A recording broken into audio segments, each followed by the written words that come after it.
Hello everyone.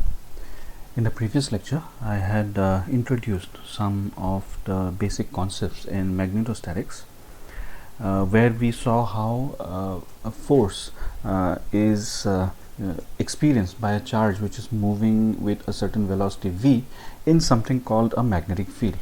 And then we extended this idea to look at cases where there is maybe some kind of a volume current or linear current or surface current, but we have not really explored as to where is this field really coming from. So that question is answered by the Biot-Savart's law, which is the topic of today's lecture. So this is the Biot-Savart's law. So what the Biot-Savart's law, it's basically a relationship between the magnetic field and the current which produces that magnetic field. So we consider a scenario like this. So we have a wire. Okay, we have a wire like this, and this wire is carrying some current I. So this is a conducting wire which is considered to be filamentary. Filamentary means the thickness of the wire is negligible compared to its length. So now what we do is we divide this wire into many small segments, and one of these segments is having a length vector which is dl. So now the length vector, how do you define it? Its magnitude obviously will be the same as the length of the segment itself, and its direction will be defined by the direction of the electric current. So if the current is flowing this way, then this will be a direction as shown in this figure. This will be the direction of the current element. But if the current was going in the other direction, then the direction of the current element, the length element will be in the other direction. So this length element, okay, it produces some magnetic field at all the points which surround it.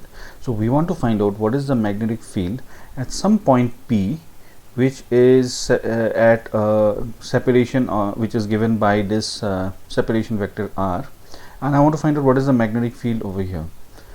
This, because the current element is infinitesimal, so the magnetic field also is going to be infinitesimal. So we said that a magnetic field which is produced is dB. Then the this magnetic field dB which is produced, that is given by the Biot-Savart's law. Okay, and this is given as dB is equal to some constant k times I, which is the current, dl cross r cap. So dl, you have to take a cross product with the r cap. And what is r cap? R cap is the unit vector. R cap is the unit vector along the separation. So this is the r cap. So dl cross r cap. So this is the cross product that we have to find out. So dl cross r cap divided by the square of the separation distance. Okay, divided by square of the separation distance. So this is basically the Biot-Savart's law, which also is an inverse square law. But then the direction of the field is not like, unlike the Coulomb's law, from where we get the electric field. The electric field due to a point charge is going to be radially outwards, but here it is not radially outwards. It is going to circulate around the wire.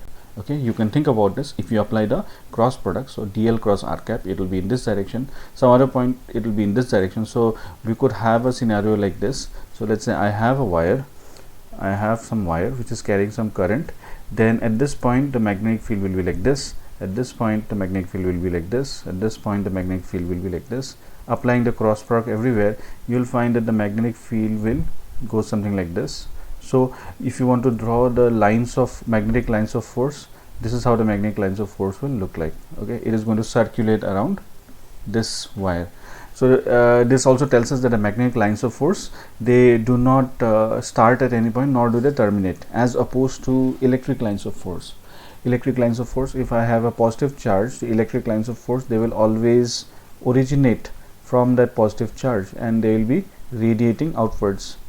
Okay, electric lines of force, this is how they look like. If I have a negative charge, and the electric lines of force will be terminating at the negative charge. So electric lines of force, they always start and they terminate at some points, but magnetic lines of force, they don't do that. There is no starting point for a magnetic lines of force.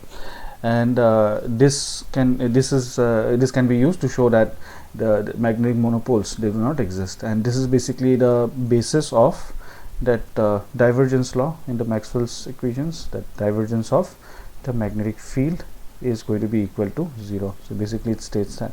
So all this stems from the fact that there is a cross product in the Biot-Savart's law, which gives us the magnetic field.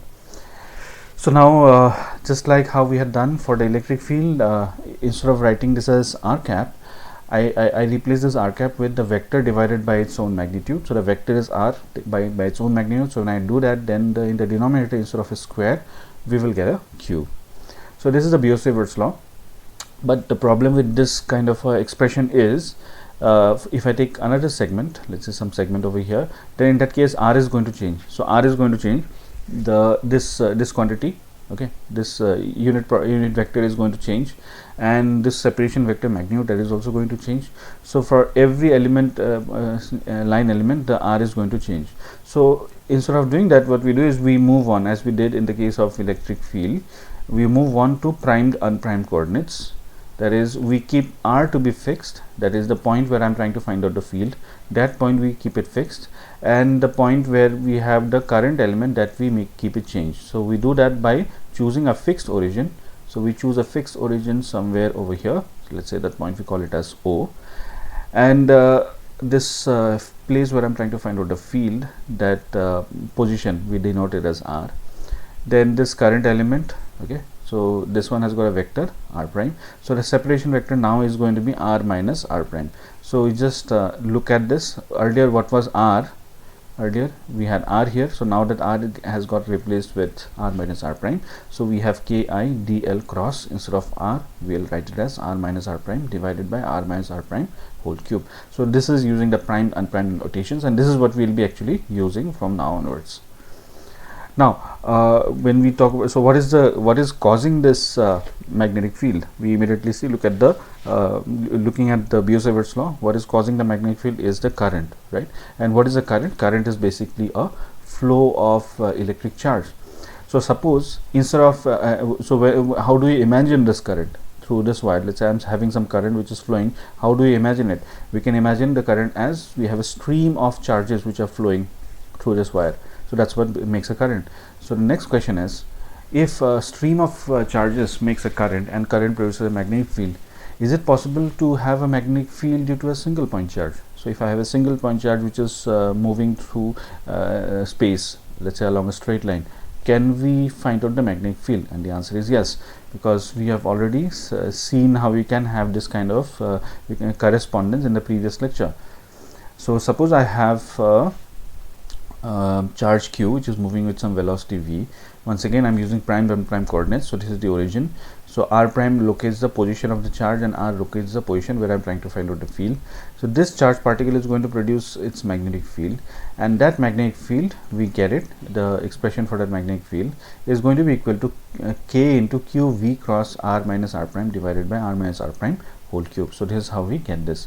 Now how we get this? Because if you remember, we had arrived at some kind of a correspondence. The correspondence in the previous lecture was this charge times velocity is equivalent to I dl, right, which was equivalent to two more terms. One was that k dA and j d tau.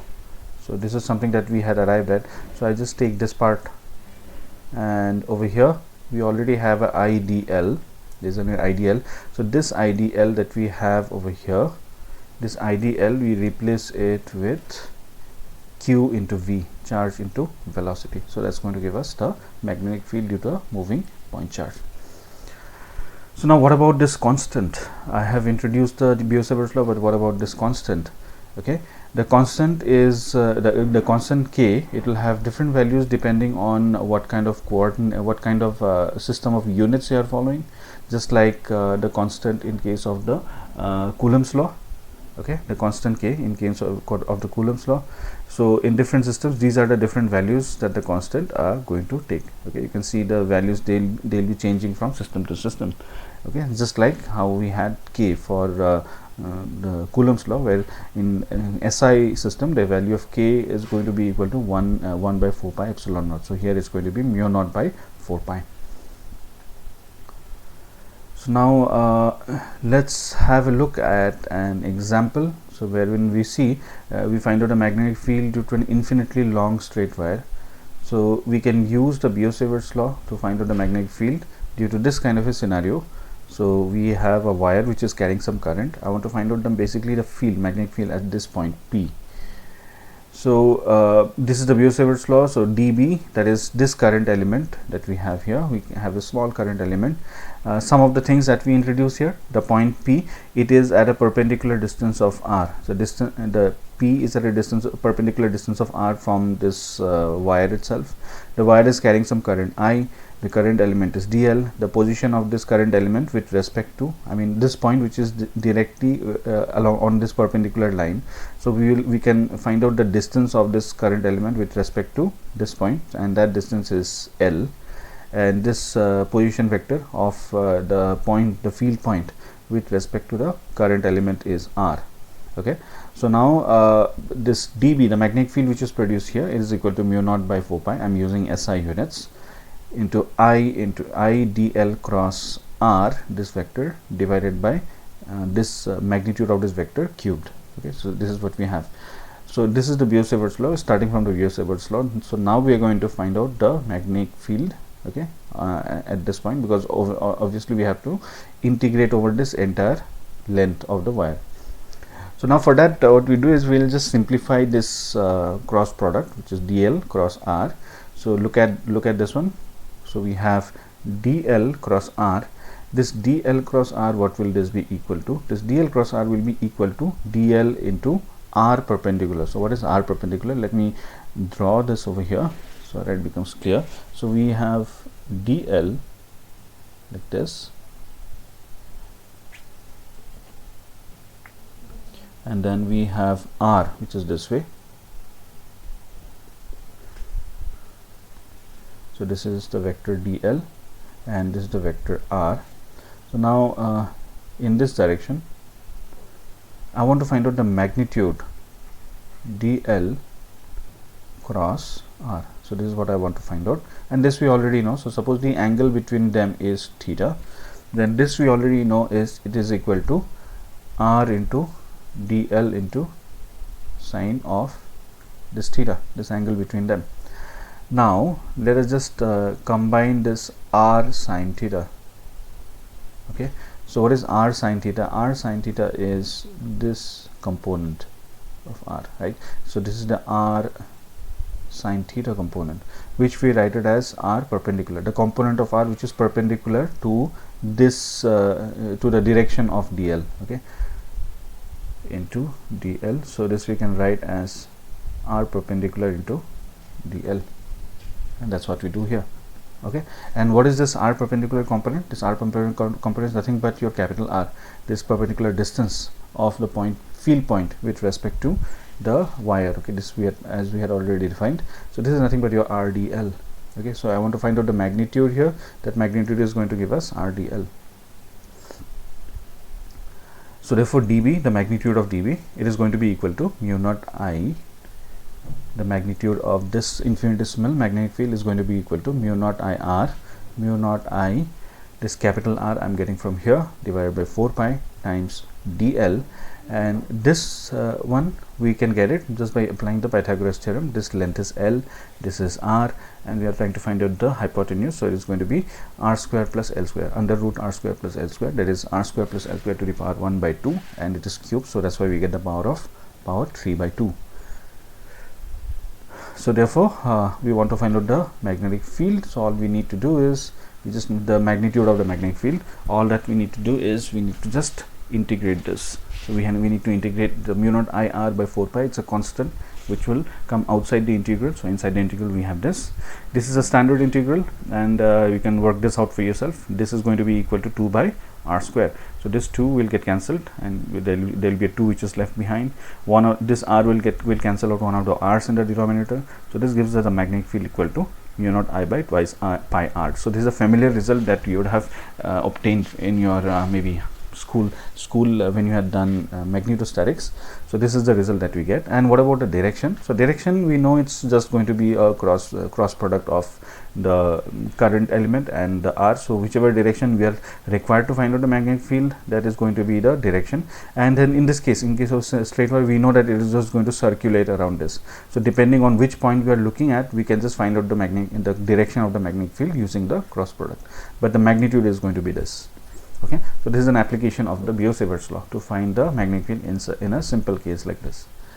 So now that we know the Biot-Savart's law, and we already had explored in the previous lecture, we had explored the Lorentz force law. So the Lorentz force law gives us the force which is experienced by a charged particle which is moving in a magnetic field B, and we extended this to the idea of current densities, and we saw how the force, the similar magnetic force, will also act on currents. So we can now find out the law of force between currents. Okay, so the force experienced by a current element IDL due to a magnetic field is IDL cross P. So this one follows from the Lorentz force law, as we saw in the previous lecture. So now we know the Lorentz force law, and then we have found out the Biot-Savart's law. So we can combine these two, and we can find out the force which is exerted by two arbitrary loops, two arbitrary current carrying loops which carry certain current I1 and I2. So if you, let's say, look at this diagram, so here we have loop number 1 which carries some current I1. Of course it's carrying in this direction, it's carrying in the clockwise direction. Then loop number 2 in our example, again this is also carrying some current I2, also in the clockwise direction. So now I want to find out what is the force, what will be the force exerted by this loop and on this loop, and vice versa. What will be the force that will be exerted by these two loops on each other? So that's what we'd like to find out. Okay, so some things that we can just clarify here. So we have DL1 is the length element in the first loop. So I1 DL1 will give us the current element in loop number 1. Then I2 DL2 will give us the current element in the second loop, and R12 is the position vector of DL1 with respect to DL2. Okay, so that's how we define this. So now we can go ahead and we can use the Lorentz force law as well as the Biot-Savart's law to find out in general how the force is going to look like. So first what we'll do is we'll find out the force on DL1 due to DL2. What is the force acting on DL1 due to DL2? So that is going to be just this. I've just used this expression here. So this is going to be equal to I1 DL1 cross dB2, I1 DL1 cross dB2. So now what is this dB2? So dB2 is the magnetic field which is set up by DL2 at this position, because we know that if it's a current carrying wire, the Biot-Savart's law says that a current carrying wire it sets up a magnetic field in its vicinity. So this point DL1 is also a point in the vicinity of the DL2. So the DL2 is going to set up a magnetic field anywhere. That means it's going to set up a magnetic field here also. So this dB2 that we are talking about, this dB2 is the magnetic field which is going to be set up over here. Okay, and this dB2 is coming from, it is set up by this current element. So if you think about it, the DL1 is over here, and it is in a region where there is a magnetic field. That magnetic field is of course created by the other one, and this is going to experience a force because it is in a region where there is a magnetic field, according to the Lorentz force law.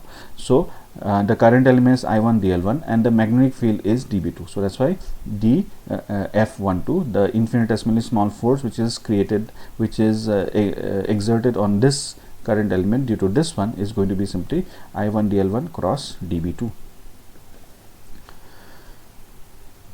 So I want to find out what is the total force on loop 1. So we want to find out what is the total force exerted on loop 1 due to loop 2. That's what I want to find out. So here I'll have to do a integration. Obviously in equation number 1 I have to do an integration, but then you have to keep in mind that this is not going to be a single integral, it will be a double integral.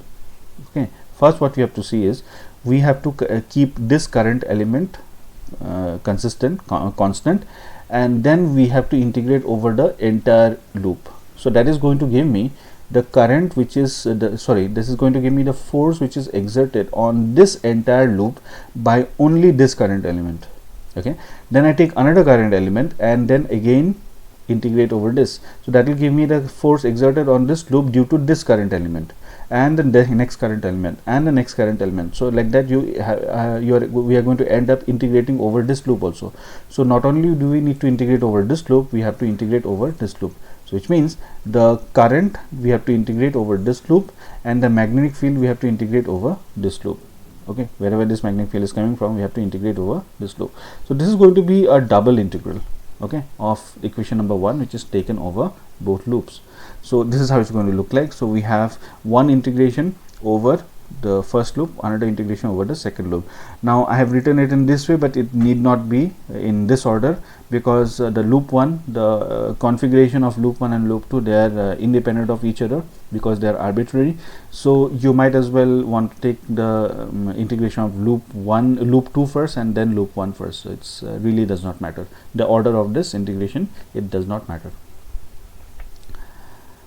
So now from Biot-Savart's law, we now write down what is dB2. So what is dB2? dB2 is mu naught by 4 pi I2 dL2 cross R12. You can see here dB2 is mu naught by 4 pi. The current is I2 dL2, right? This is the current element. I2 dL2 is the current element. Cross the position vector is R12 divided by R12 whole cube. Okay, so this is from the Biot-Savart. This is the Biot-Savart's law. So using equation number 3, so we take this equation and we just plug it in over here. So all we need to do is take this entire thing and just dump it over here. Okay, so that is going to give us the following. It gives us the force is equal to, okay, some of the things I'm taking outside, like for instance I'm taking this mu naught by 4 pi, I'm taking outside, then I1 is already outside, right? So we have these two integrals, then we have I2 dL1, because I2 is a constant, so it's going to come, we can just put it in front here.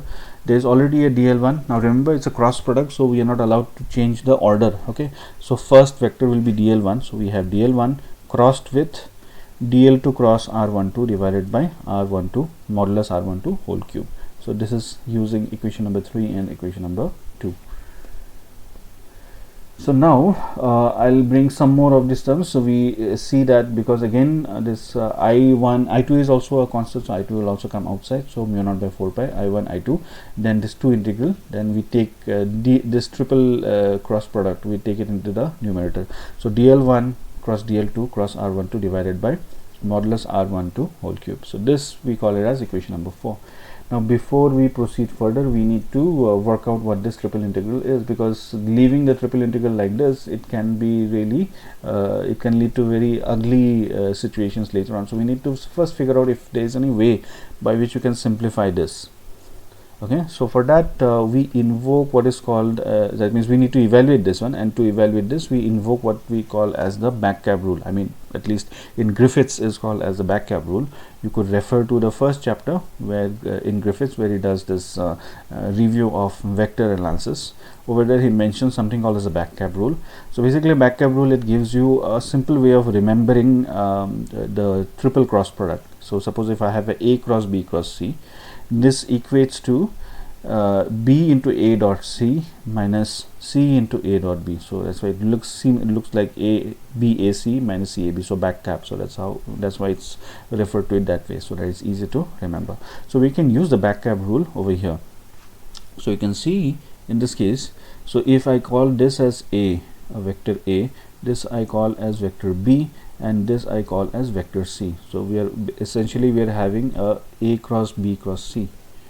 Okay, and applying the back cap rule, you can see here very easily, this is A, B and C. So back, that means dL2 is B, right? dL2 is B times the dot product of A and C, the dot product of A and C, so dL1 dot R12 minus C into dot product of A and B. What is C? C is R12 times the dot product of A and B, which is dL1 dot dL2. So that's basically the back cab rule which is applied over here. So now because in this integrand we have a division by modulus R12 cube, so we divide this, okay, the entire thing we just divide by modulus R12 cube. So this dot product I'm keeping, so now we just do a rearrangement over here. The second term I'll bring it in front, Okay, the second term I'll bring it in front. So we have minus dl1 dot dl2, then r12 divided by modulus r12 whole cube, and then the first term, which is dl2 dl1 dot r12 modulus r12 whole cube. So we call this as equation number 5. Now let's consider the second term on the right hand side of this equation number 5. Okay, in the context of the integration over loop number 1. Remember, we are integrating over both the loops. Okay, the integration is carried out over both the loops, loop number 1 as well as loop number 2. So we'll look at the second term on the right hand side of equation number 5 in the context of integrating over the first loop. Okay, so let's have a look at that. So this is what we are talking about. So this is the second term. Okay, this second term, let's try to integrate this. Okay, this quantity which is inside the parenthesis, this dl2, anyway it doesn't matter because we are integrating over the first loop. Okay, and dl2 is a line element in the second loop, so dl2 is going to anyway come outside that integral. So when you're trying to do a line integral of this quantity over the first loop, okay, so only this quantity inside the parenthesis, only that is going to be integrated. Okay, so this is going to be equal to this. So dl1 dot this r12 divided by modulus r12 whole cube, that is nothing but minus gradient of 1 by r12, 1 by modulus r12. Okay,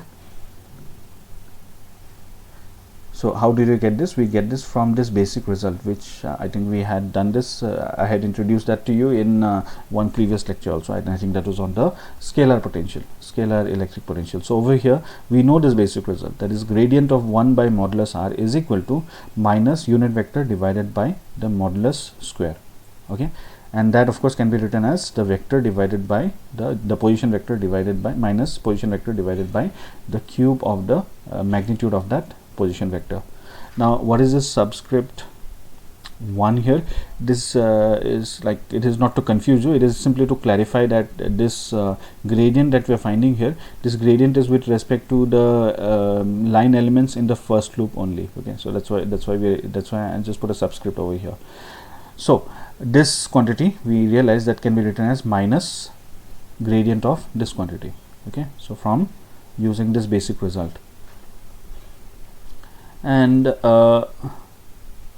that this will be equal to, okay, so I've just taken it on this side. So we are basically taking a dot product of sorry, we are taking a line integral of a gradient of a certain scalar field. So this is going to be a scalar field, 1 by modulus r12. This is a scalar field. We are basically taking a gradient of that scalar field. Okay, and then we are finding the line integral of that scalar field over one complete loop, and this is going to turn out to be 0.